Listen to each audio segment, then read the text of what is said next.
Awal mula calon mempelai wanita kabur jelang nikah di Jeneponto digantikan adik, lari sebelum ijab kabul.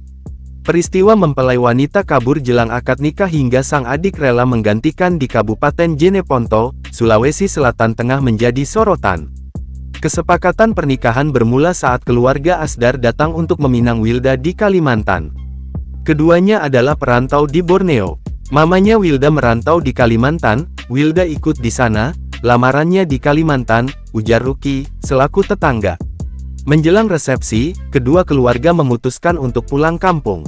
Asdar kembali ke Kabupaten Bantaeng, sementara Wilda dan keluarganya pulang ke Desa Paitana, Jeneponto. Namun, hal tidak diinginkan pun terjadi. Wilda melarikan diri sebelum ijab kabul dilaksanakan.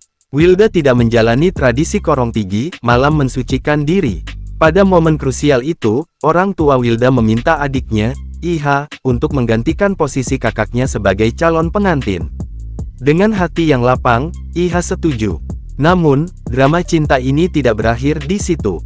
Pihak keluarga calon pengantin pria mendesak agar Iha dan Asdar dipertemukan terlebih dahulu. Iha dibawa ke Bantaeng untuk bertemu Asdar. Akhirnya, keduanya saling suka dan akad nikah tetap dilaksanakan sesuai rencana. Iha, yang telah lama menetap di Paitana bersama neneknya, masih duduk di bangku kelas 3 SMP.